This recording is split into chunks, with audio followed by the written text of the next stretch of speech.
former Rivers State Governor and now FCT Minister, Nyesom Wike, has thrown a political bomb, saying if the PDP dares to present Peter Obi as their 2027 presidential candidate, the party will be destroyed and it will die. But Peter Obi has finally responded, and his reply shocked everyone. Politics in Nigeria is never quiet. It is a game of strong words, sudden moves, and endless surprises. And when it comes to loud voices in that game, Nyesom Wike, the former governor of Rivers State and now the minister of the Federal Capital Territory, is always at the center. Recently, Wike dropped a political statement that many described as explosive. A statement that quickly spread like wildfire.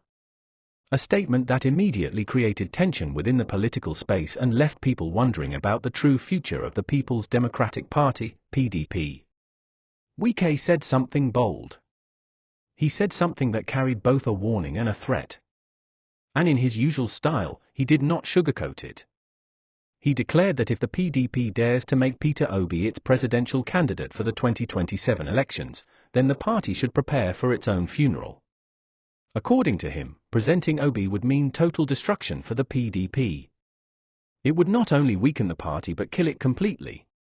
That statement was heavy. It was not an ordinary political jab. It was a bombshell. The moment those words came out, political analysts began to shake their heads. Supporters of different camps began to argue online and offline. And whispers started running through the political corridors. Why would Wike say such a thing? What does he know that others do not know? Or is this just another one of his many political warnings? People could not ignore it. The timing of the statement was even more interesting. Because Peter Obi, the former governor of Anambra State and the Labour Party's presidential candidate in 2023, has not even declared for 2027. He has not said he is coming back to PDP. He has not said he is contesting under any platform. And yet, Wike chose to sound that alarm so loudly. It left many Nigerians asking, what exactly is Wike trying to achieve? Some believed Wike was trying to protect his new influence within the ruling circles. Others said he was still holding grudges from the past, especially about how Peter Obi left PDP in 2022 before the last election. Some even claimed it was simply Wike being Wike, always blunt, always dramatic, and never afraid to speak his mind, no matter the consequences. But whatever the motive, one thing was clear, his words landed like a thunderstorm. For supporters of Peter Obi, it was an insult. How could someone say a party would die simply because it presented a man who had already gathered millions of young Nigerians under the Obidient movement? For them, Obi represented hope, change, and a new type of politics. To dismiss him that way felt like an attack not only on him but also on the millions who believed in him. For loyal PDP members, Wike's statement created mixed feelings. Some agreed with him, saying that Obi's presence could divide the party again and weaken its chances. Others were worried that Wike was going too far, playing with fire, and pushing the party deeper into crisis. The noise grew louder. The tension rose higher. Every political discussion in Abuja, Lagos, Port Harcourt, and even in small corners of the country soon included this one statement. Would PDP really collapse if Obi became its candidate? Or was this just political exaggeration? The suspense was real. Because deep down, everyone knew something, Wike is not the type to speak carelessly. When he talks, he usually has a plan. He usually knows what he is doing. So his warning about Obi was not just random. It was calculated. And that is why people were waiting. They were waiting for Peter Obi himself to respond. Would he fire back with his own harsh words? Would he expose Wike? Would he deny any plan to rejoin PDP? Or would he stay silent and let the storm pass? The silence grew. The pressure mounted. Many Nigerians turned their ears to hear Obi's voice. They wanted to know how he would handle this open provocation. Because make no mistake, Wike's words were not small. He practically told the world that Obi is a danger to PDP. He practically said Obi is a political poison for the party. And when such a statement is made so openly, it is impossible to ignore. For days, the tension built. Commentators on television asked, will Obi react? Political pages on social media wrote headlines like, Obi's next move and how will Obi reply Wike? Supporters of the Labour Party begged him not to descend into insults. And critics waited eagerly to see if he would stumble. Everywhere, the question was the same, what will Obi say? And finally, he spoke. But the way he spoke shocked everyone. When Peter Obi finally decided to respond, many people expected a political fight. They expected him to take the same route as Wike, throwing sharp words, returning fire for fire, and giving Nigerians the kind of political drama that fills the headlines. But that was not what happened. Obi's response was different. It was calm. It was measured. It was straight to the point. And yet, it carried so much weight that it left both his supporters and his critics talking. He did not attack Wike personally. He did not call him names.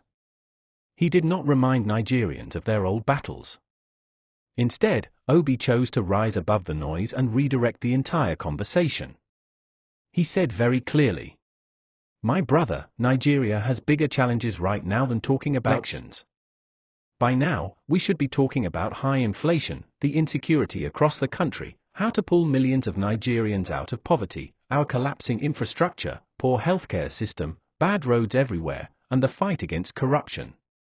Those words landed differently.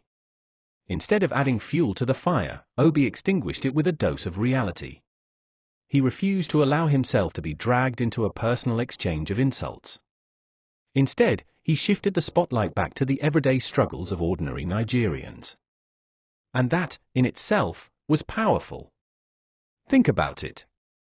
In a country where inflation is eating deep into the pockets of citizens, where food prices keep rising beyond reach, where insecurity makes people live in fear, where jobs are disappearing, and poverty keeps spreading, Obi refused to allow politics of 2027 to take center stage. He reminded Nigerians of what truly matters. He reminded them that while politicians are busy playing chess with power, the people on the streets are struggling just to survive each day. Obi's choice of words carried discipline. He could have chosen to answer Wike directly, to argue, to defend his political chances. But he decided otherwise. He gave Nigerians a bigger picture. He put the real issues back on the table. And that reply was not just a simple response. It was also a message. A message that Obi will not be distracted by political games. A message that he would rather focus on solutions than waste time on empty quarrels. Many Nigerians found that refreshing. On social media, people praised his calmness. They said, this is the kind of leadership we want. Someone who does not get carried away with petty fights. Others pointed out that his response showed maturity, because it is easy to fight back with anger, but it takes discipline to rise above provocation. Of course, not everyone agreed. Critics argued that Obi was dodging. They said he should have stood firm and confronted Wike directly. They believed silence or calmness might be read as weakness in Nigeria's rough political environment. But even those critics could not deny one truth: his words reminded the nation that Nigeria's problems are bigger than political threats. Look closely at the list Obi mentioned: inflation, insecurity, poverty, infrastructure, healthcare, roads, corruption. These are not abstract issues.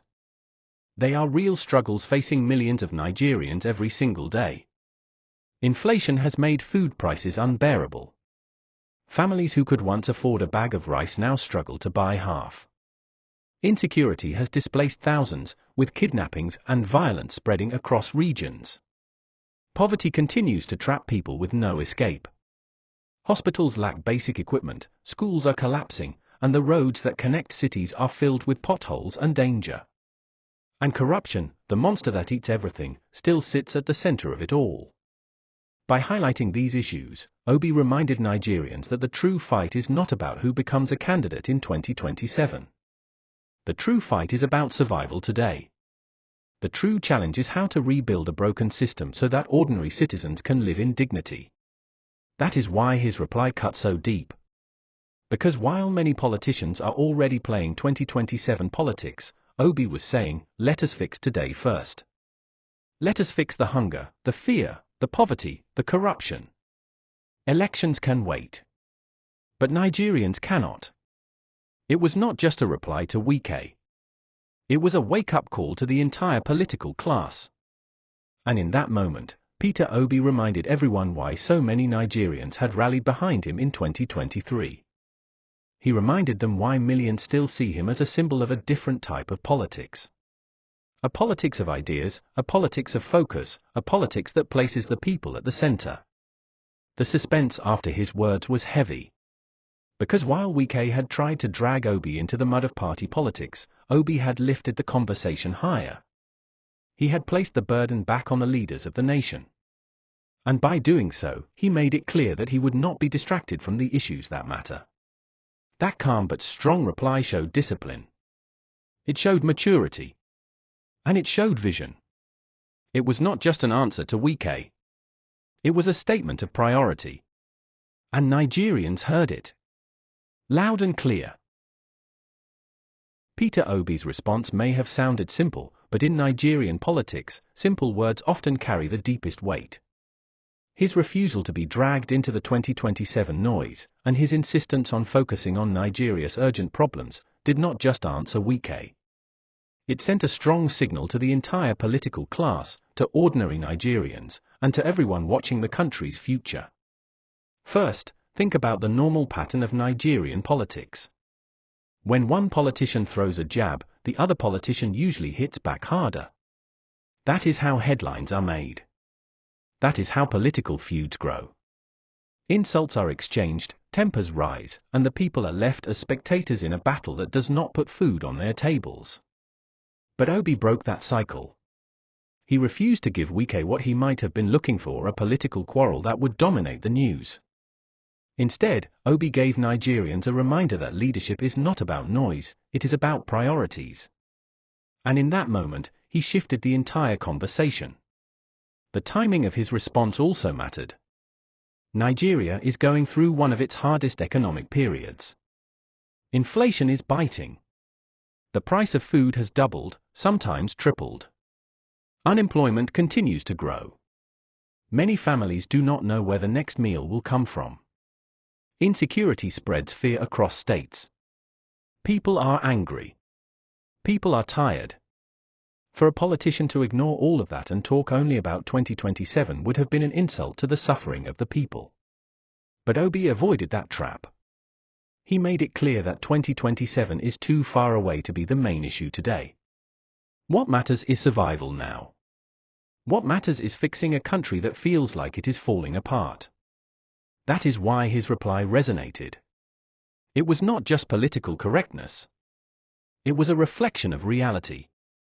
Nigerians needed someone to remind them that their pain matters more than political ambition. And Obi did exactly that. Another reason this reply matters is what it reveals about Obi's political style. From 2022 till now, he has tried to brand himself as the politician who is different. He talks about statistics, he talks about accountability, he talks about development. Some love him for it, others mock him for it. But one thing is certain, he tries to present himself as focused on issues, not personalities. His reply to Wike was another example of that style. He could have fought back. He could have reminded Nigerians of Wike's own controversies. He could have painted Wike as a man afraid of his rising popularity. But instead, he chose to rise above it. He chose to stand on higher ground. That choice reinforced the image many of his supporters already hold, a man more concerned about fixing Nigeria than about political showdowns. Whether that image is complete or not, the truth is that the reply strengthened it. And in politics, perception is as powerful as reality. Now, let us look at the bigger picture. Peter Obi is currently in the Labour Party. He is also linked to the ADC coalition. He has not declared for 2027. Wike, on the other hand, is deeply rooted in PDP, but also strongly connected to the current ruling government. His words about PDP's destruction if Obi returns were not casual. They were strategic. By refusing to respond in kind, Obi avoided two traps. The first trap was being pulled into an early 2027 war. If he had responded aggressively, the headlines would have immediately branded him as a 2027 candidate, even before he declares. That would have exposed him to endless attacks from all sides. But by brushing it aside and focusing on the nation's current issues, he avoided that spotlight. The second trap was personal rivalry. Wike is known for being loud, direct, and dramatic. A fight with Wike usually favors Wike because that is his territory. Obi's calmness denied him that advantage. Instead of creating a clash of egos, Obi made it look as though Wike was chasing shadows while he remained focused on the real problems. And Nigerians noticed. Many on social media said, Obi has shown maturity. Others said, this is how a leader should talk. Even those who do not support him admitted that his response was different from the usual political style. That difference is important. Because in a country where many are tired of the same old politics, being different is a strength. Obi's reply strengthened that strength. But beyond perception, let us face reality. Nigeria is drowning in problems.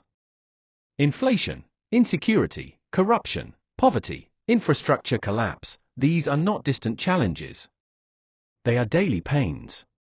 Obi's reminder about these issues matters because it forced the conversation back to the people. It reminded everyone that politics is not about politicians alone. It is about citizens who suffer the consequences of failed leadership. By placing those problems on the table, Obi also indirectly challenged every politician, not just Wike. He was saying, enough of the noise. Let us fix the real issues. And in that sense, his reply became more than a defense. It became a moral rebuke. That is why this reply matters. It showed calmness. It showed discipline. It showed focus. But above all, it showed priority. While some are obsessed with who becomes what in 2027, Obi is insisting that Nigerians cannot wait for more years before leaders take action. The hunger is now. The poverty is now. The insecurity is now.